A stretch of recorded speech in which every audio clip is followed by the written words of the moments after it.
فرشتے. تو آج کی تقریر میں انشاءاللہ میں 15 ایسی چیزیں بیان کروں گا جو کام اگر ہم کر لیں گے تو فرشتے ہمارے لیے دعا کریں گے, فرشتے اتریں گے اور فرشتے اسپیشل ہمارے لیے دعا کریں گے. تو آپ لوگ کریں گے کہ نہیں کریں گے یہ عمل انشاءاللہ؟ بولو بھائی. صرف سننا نہیں, یہ عمل بھی کرنا ہے. اور میں بہت ایزی چیزیں, آسان چیزیں بتاؤں گا, کوئی مشکل کام نہیں کرنا ہے, بہت ہی سمپل کام بتاؤں گا, مگر کام اتنا بڑا ہے کہ اگر آپ کر لیں گے تو فرشتہ آ کر کے آپ کو دعا دے گا. تو فرشتوں کی دعا چاہیے کہ نہیں چاہیے؟ بولو بھائی. انشاءاللہ ہم لوگ وہ عمل کریں گے, اللہ تعالی ہم سب کو عمل کرنے کی توفیق دے. سب سے پہلا کام فرشتوں کی دعا چاہیے. پہلا کام, رات میں باوضو ہو کر کے سویا. سمپل ہے. رات میں سونے کے ٹائم کیا کرنا ہے؟ پاک ہو کر کے سونا ہے, وضو کر کے سونا ہے. اللہ کے نبی فرماتے طاہروا ھذہ الاجساد طہرکم اللہ. اے مسلمانوں, اپنے شریر کو پاک رکھا کرو, اللہ تعالیٰ بھی تم کو پاک کرے گا. ما من مسلم ما من عبد یبیت طاہرا. جب بھی کوئی بندہ رات میں وضو کر کے سوتا ہے, پاکی کی حالت میں سوتا ہے, الا بات ملک فی شعارہ, تو فرشتہ بھی اس کے بغل میں سوتا ہے. اور بندہ جب رات میں اٹھتا ہے, جب کروٹ بدلتا ہے, جب بندے کی نیند کھلتی ہے, فرشتہ کہتا اللہم اغفر لہذا العبد, اے اللہ تو اپنے اس بندے کی بخشش فرما دے. فإنہ بات طاہرا, یہ بندہ وضو کر کے سویا ہے. اس کو اپنی زندگی کی عادت بنا لو. میری ماں بہنوں, تم سے بھی کہتا ہوں, رات میں بھائی پیشاب کرنے کے لیے جاتے ہو نا, سونے کے پہلے ایک بار آخری بار پیشاب کرتے ہو, پیشاب کرنے کے بعد وضو کر لو, وضو کر کے بستر پہ آؤ. اور ایک کام اور کر لو, جب بستر پہ وضو کر کے آؤ تو ایک کام اور کر لو. چلو وہ حدیث بھی آپ کو سنا دیتا. ابھی جو حدیث پڑھی یہ الترغیب و ترہیب کی صحیح روایت ہے. اب جو حدیث پڑھنے جا رہا ہوں یہ بخاری اور مسلم کی حدیث ہے. اور حدیث کے راوی کون ہے؟ برا ابن عازب. کیا نام ہے؟ بولو بھائی. برا ابن عازب. آپ کے علاقے میں لوگوں کے نام بڑے عجیب مجھے نظر آتے ہیں. کیا نام ہے بھائی؟ انجارل, افراجل, ریاجل, یہ نام رکھتے.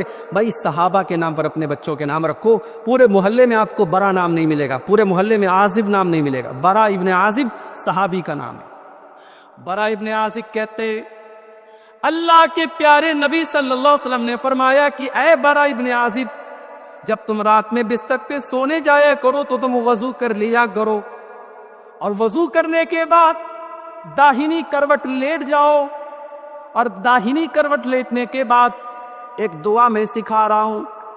اے برا ابن عازب, ایک دعا میں سکھا رہا ہوں, اس دعا کو پڑھ لیا کرو, اور اس دعا کو پڑھنے کے بعد پھر کوئی بات چیت نہیں کرنا ہے. اس دعا کو پڑھ کے سو جاؤ, پھر بات نہیں کرنا ہے. اب بات نہیں کرنا ہے تو کسی سے بات نہیں کرنا ہے. وہ موبائل پہ رات میں جو لگے رہتے ہیں ان سے بھی کہہ رہا ہوں, کسی سے بات نہیں کرنا ہے. آخری کام یہ کر کے سونا ہے, یہ دعا پڑھ کے سونا ہے. کیا دعا ہے؟ بڑی پیاری دعا ہے, اس کو یاد کر لو میرے بھائی. اللہم اسلمت نفسی الیک وفوضت امری الیک والجات ظہری الیک رغبتا ورہبتا الیک لا ملجا ولا منجا منک الا الیک آمنت بکتابک الذی انزلت وبنبیک الذی ارسلت. ابھی سننے میں تھوڑی آپ کو مشکل لگ رہی ہوگی, 2-4 بار آپ یاد کریں گے, یاد ہو جائے گی. بڑی بہترین دعا ہے. دعا کا مطلب بھی سمجھا دیتا ہوں. اے اللہ, اچھا دیکھو, بندہ جب سوتا ہے نا تو اللہ کے رسول فرماتے ہیں کہ بندہ جب سوتا ہے تو سمجھو مر جاتا ہے. جتنی دیر انسان سویا رہتا ہے اتنی دیر اس کی روح اللہ اپنے قبضے میں لے لیتا ہے.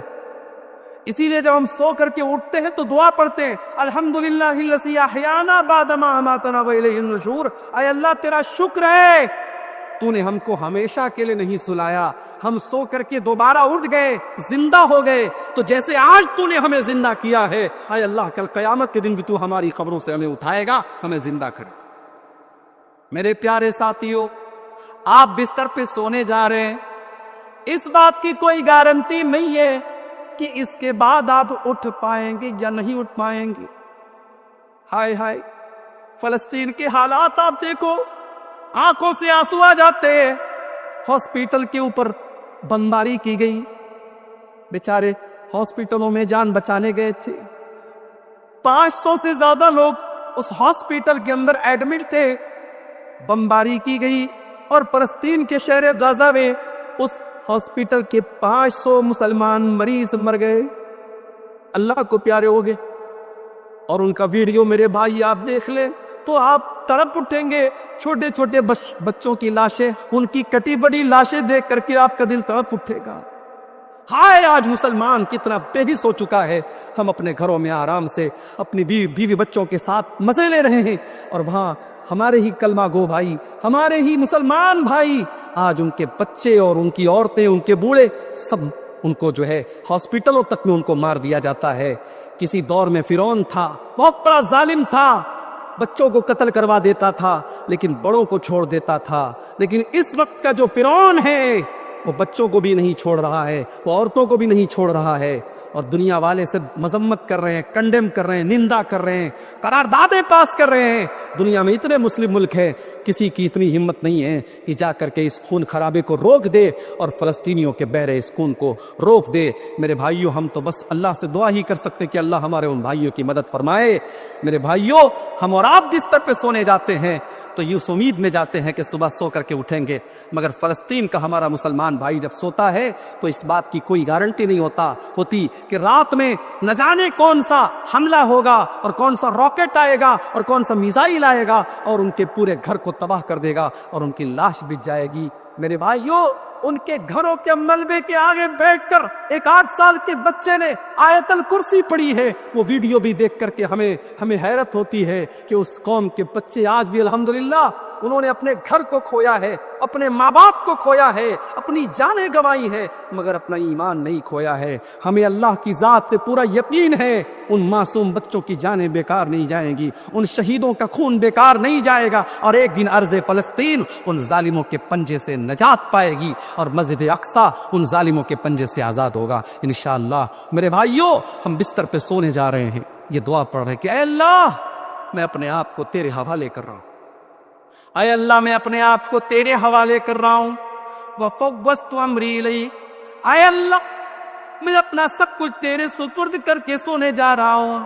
وَأَلْجَأْتُ ظَهْرِي إِلَيْكَ، اے اللہ میں تیری طرف پیٹھ لگا کر کے سونے جا رہا ہوں. رغبتاً ورہبتاً الیک، اے اللہ میں تجھی سے امید رکھتا ہوں، تجھی سے ڈرتا ہوں. لا ملجا ولا منجا منک الا الیک، اے اللہ جس کو تو پناہ نہ دے اس کو کوئی پناہ دینے والا نہیں، جس کو تو نجات نہ دے اس کو کوئی نجات دینے والا نہیں.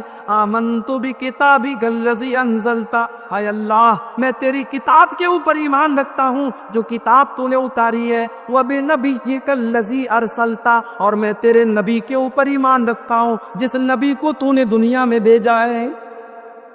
یہ دعا سکھائی آپ نے اور کہا کہ اے برا، رات میں بستر پہ سونے جاؤ، وضو کر کے آؤ، داہنی کروٹ لیٹ جاؤ، یہ دعا پڑھو اور اس کو اپنی آخری بات بنا لو، اس کے بعد بات چیت مت کرو. فَإِن مُتَّ مُتَّ عَلَى الْفِطْرَةِ، اگر اسی حالت میں تمہاری موت آ گئی تو تم جنت میں چلے جاؤ گے، کیونکہ تمہارا خاتمہ توحید کے اوپر ہوگا، تمہارا خاتمہ ایمان پر ہوگا، تمہارا خاتمہ فطرت پر ہوگا. تو یہ پہلا کام ہمیں کرنا ہے، کریں گے انشاءاللہ. رات میں بستر پہ جب بھی سونے جائیں تو بس سمپل ہے کہ وضو کر کے جائیں اور یہ دعا اگر یاد کر سکتے ہو 2-4 بار یاد کر لیں. اچھا، جب حضرت برا ابن عازب کو نبی اکرم صلی اللہ علیہ وسلم نے یہ دعا سکھائی تو وہ ریپیٹ کرنے لگے، وہ دہرانے لگے. کبھی اس پر بھی غور کیجئے، صحابہ کے دور میں موبائل نہیں تھا، ٹیپ ریکارڈر نہیں تھا. صحابہ نے اللہ کے نبی سے سنا اور سن کر کے یاد کیا اور یاد کر کے پھر امت کو بتایا. یہ کوئی معمولی کام نہیں تھا. زیادہ تر صحابہ پڑھے لکھے نہیں تھے، لکھنا نہیں جانتے تھے. انہوں نے اللہ کے نبی سے جو کچھ سنا اس کو یاد کیا اور یاد کر کے ہمیں اور آپ کو سکھایا ہے. میرے پیارے ساتھیوں، آج کو ہمارے پاس موبائل ہے، ریکارڈر ہے، سب کچھ کیمرہ ہے، ہم ریکارڈ کر سکتے ہیں. مگر آپ دیکھیے صحابہ اللہ کے پیارے نبی کی باتوں کو سنتے تھے اور فوراً یاد کرتے تھے. حضرت برا ابن عازب کہتے ہیں جب اللہ کے پیارے نبی نے یہ دعا سکھائی تو میں اس دعا کو دہرانے لگا، میں ریپیٹ کرنے لگا، اور جب میں دہرانے لگا تو پوری دعا میں نے صحیح پڑھی. ایک جگہ چھوٹی سی مسٹیک کر دی. کیا مسٹیک کی میں نے؟ اللہ کے رسول صلی اللہ علیہ وسلم نے جو دعا سکھائی تھی اس میں الفاظ کیا تھے؟ وَبِنَبِيِّكَ الَّذِي أَرْسَلْتَ، نبی کی جگہ رسول کا لفظ میرے منہ سے نکل گیا اور میں نے کہا وَبِرَسُولِكَ الَّذِي أَرْسَلْتَ۔ اتنا سننا تھا، اللہ کے پیارے نبی نے کہا اے برا خبردار، جو الفاظ میں نے سکھائے ہیں وہی الفاظ تمہیں پڑھنا ہے۔ پتہ یہ چلا کہ ہمیں دعا میں بھی اپنی مرضی سے اضافہ نہیں کرنا ہے، ہمیں دعا بھی وہی پڑھنا ہے جو پیارے نبی نے سکھائی ہے۔ اذان کے بعد کی دعا جو ہم پڑھتے ہیں، اللہم رب ھذہ الدعوۃ التامہ والصلاۃ القائمہ آت محمد الوسیلۃ والفضیلہ وبعثہ مقاما محمودا الذی وعدتہ، اس دعا میں بھی کچھ لوگ ملاوٹ کرتے ہیں اور اس میں ایک لفظ بڑھا دیتے ہیں والدرجۃ الرفیع، اور دعا کے لاسٹ میں کیا بڑھا دیتے ہیں؟ انک لا تخلف المیعاد۔ اس دعا کے اندر یہ اضافہ صحیح نہیں ہے میرے بھائیوں۔ دین نبی کی باتوں کا نام ہے، دین نبی کی پیروی کا نام ہے۔ ہم جب دعا میں اپنے من سے اضافہ نہیں کر سکتے تو شریعت میں اپنے من سے اضافہ کیسے کر سکتے ہیں؟ دین کی تبلیغ کرنا بہت اچھا کام ہے، مگر 3 دن کے لیے، 7 دن کے لیے، 40 دن کے لیے لوگ اپنا گھر چھوڑ دیں، اور جو گھر چھوڑے وہ عالم بھی نہیں ہے، اس کے پاس خود علم نہیں ہے، اس کو خود علم کی ضرورت ہے، وہ جا کے لوگوں کو تبلیغ کر رہا ہے۔ تبلیغ کا یہ طریقہ صحیح نہیں ہے، اور آپ کے سیمانچل میں اگر کچھ لوگ اس طریقے سے آپ کی مسجدوں میں آ کے تبلیغ کر رہے ہیں تو کم سے کم آپ اپنی جماعت کے ذمہ داروں کو بتائیے، اور ایسی ایکٹیویٹی کو آپ اپنے علاقوں میں ہونے مت دیجیے میرے بھائیوں۔ ہم تبلیغ کے خلاف نہیں ہیں، مگر تبلیغ سب سے پہلے عقیدے کی ہونی چاہیے۔ تبلیغ